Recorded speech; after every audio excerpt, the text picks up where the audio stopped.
of Divinia. Hey everybody, I'm Amplicated, and this is a cigar vlog. So, judging from the get-go, this is one of those cigars that you probably don't want to whoop out in direct sunlight. I mean, there is so much sparkly nonsense on this band, it is ridiculous. Another thing that is equally ridiculous is the fact that you can get about 4 of these for the price of 20 Obsidian Bahia. These things are definitely not for the cheap. That's the kind of weird numbers. You can get a bundle of 4 for more than a box of something else, or if you get the actual box, it's well into the triple digits. They come in a box of 12, and each one comes packaged in its own individual coffin, which is honestly a bit much for something you're just going to burn. So yeah, that's basically one of the big things that stood out for me is the fact that the pricing was a bit ludicrous. There are more expensive out there, don't get me wrong. But the overall description of them, not to mention you get this big, huge Templar on the band. I mean, I'm really hoping that these end up justifying the price. Well, anyway, I already got this pre-punched cut. I'm going to go ahead and spark this up and see how it goes.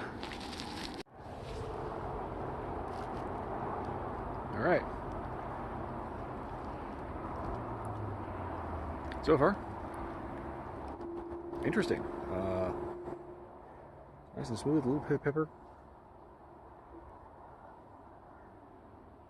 Ooh. Sweet tobacco, nice and clean.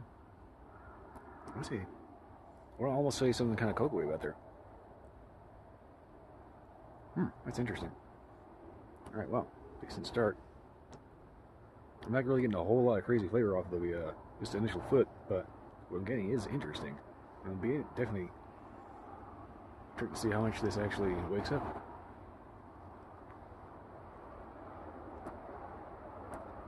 Yeah, it's got some flavor. It does.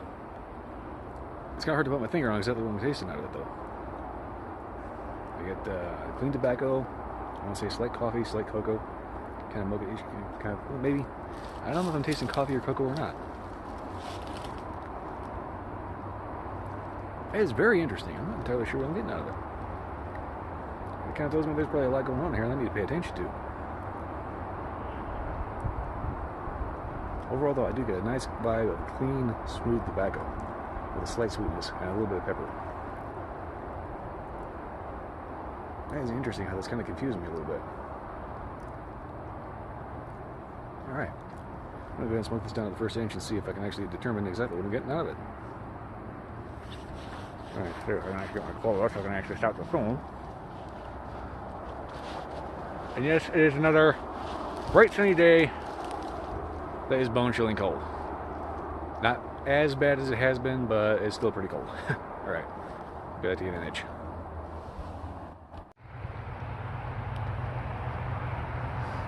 Alright, about 1 inch in. I'm still kind of confused about the flavors.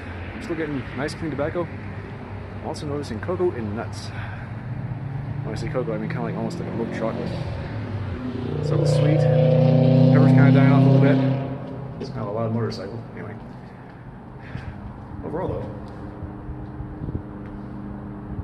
rather complex amount of flavors going on in the actual smoke here. I do have to point out that the actual wrapper on this is like ridiculously buttery. I mean, like in texture as opposed to flavor.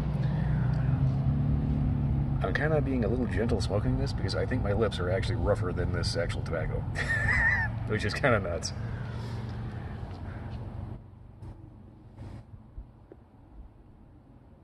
I think it's the retro hill, or maybe mostly cocoa and nuttiness.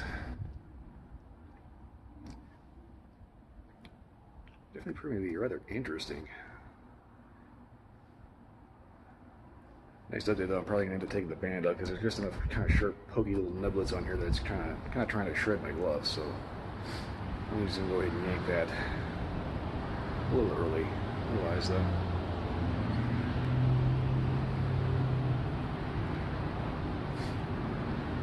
It's just so interesting. It's like there's a lot going on, so it kind of feels like there's nothing going on, just because it's kind of confusing. You don't really know what you're tasting. Is there leather in there? Is there cocoa in there? Is it just all clean tobacco? It's just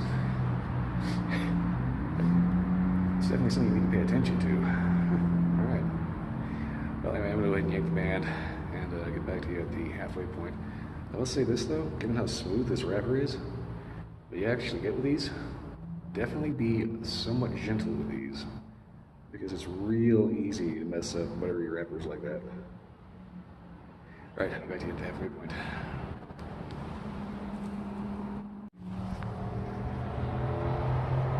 Alright, so Ash just fell off. As good a point for an update as any. Doesn't seem to be quite the halfway point, but I think I kind of had a little bit to do with the actual ash floating out the kind of had it like this. Alright, looked around a little bit. I think I accidentally shake the ash off. Otherwise, the construction is definitely impeccable. It's just the flavors are really, really subtle, which is kind of a weird thing from an AJ Fernandez cigar. I'm normally used to his blends kind of grabbing you by the face, you know? This one is just kind of slowly building a rather sweet profile. But so far, it's just coming off as a sweet tobacco with the occasional touch of cocoa.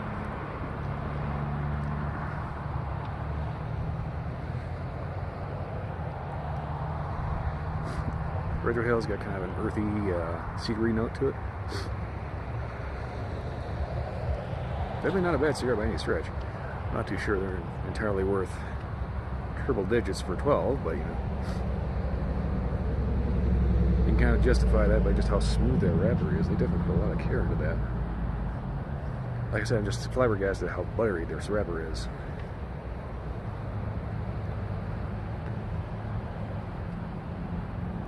Yep, my lips actually are more rough than this tobacco is. So I need to be careful. Well, anyway, I'm finding it kind of difficult to actually pick the individual flavors out in this because it's unusually subtle.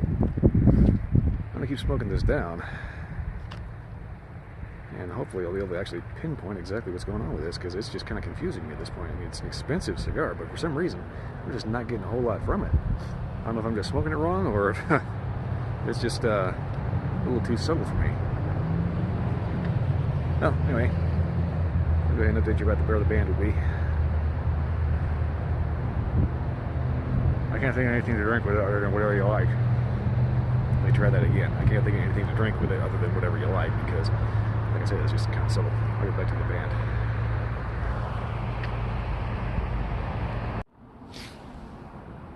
Alright, final update. I think I've kind of figured out why I was kind of having a hard time placing this. This cigar overall kind of reminds me of a gourmet vanilla ice cream that's maybe not so heavy on the vanilla, but very heavy on the cream. It's kind of weird because it's kind of like this full package thing where it's like you could, you kind of have to pay attention to the foot smoke, the aroma coming off of that, the actual flavor in your mouth, the flavor of the retrohale, the feel of the smoke in your mouth, the feel of the tobacco on your lips. It's an overall sensory package that is very, very subtle. But if you're into subtle cigars that have this kind of whole package experience where you have to pay attention to everything in order to appreciate it, then this would definitely be right up your alley. Me personally, I'm going to call this one of the few times that a bigger name boutique maker like AJ Fernandez has kind of missed the mark. Because me personally, I like cigars that are in your face, that kind of grab you by the tongue and say, here, this is the flavor, boom, what do you think? And this one kind of did not do that. It's very subtle. I think what I was originally mistaken for kind of a milk chocolate was actually almost a vanilla note. Like I said, it reminded me more or less of a very creamy gourmet vanilla ice cream. I don't know if I necessarily recommend drinking anything with it. I definitely would not recommend going out of your way to get a box of 12 for over 150 bucks. If you can get them in a bundle with something else, that's pretty much the best I can tell you to do right there. It is worth a shot, don't get me wrong, but for me personally, I just like a little punchier in this. Well, anyway, that's pretty much all I got for it. If you like this video or any video, like, subscribe, leave a comment. Let me know if you think differently. I'm pretty sure a lot of you probably do. Other than that, that's all I got. I'll see you next time.